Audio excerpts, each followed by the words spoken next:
143টা আবেদন পেয়েছিলাম।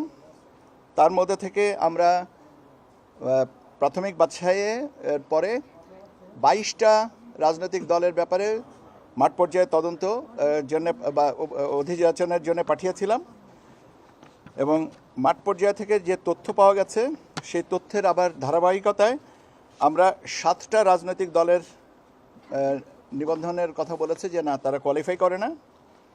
একটা রাজনৈতিক দলের বিষয়ে আপনার বাংলাদেশ নেজামে ইসলাম পার্টি, তাদের ব্যাপারে মাননীয় হাইকোর্টের দায়েরকৃত রিট একটা আবেদন আর রায় প্রাপ্তির পরে এটা সিদ্ধান্ত নেওয়া হবে। এটা আর বাকি যেগুলো আছে 7টা দলের ক্ষেত্রে আমরা বলেছি যে না, তারা কোয়ালিফাই করেন না, মিনিমাম রিকোয়ারমেন্টকে ফুলফিল করেন না।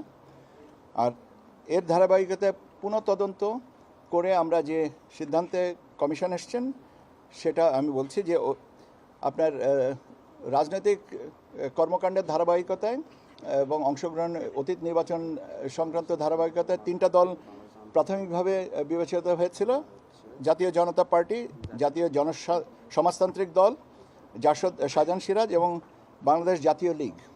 কিন্তু পরবর্তীতে এটা অধিকতর যাচাই বাছাইতে লক্ষ্য করা গেছে যে তাদের কার্যক্রমের ধারাবাহিকতা নাই, সেই জন্য 3টাকেও বাতিল করা হচ্ছে।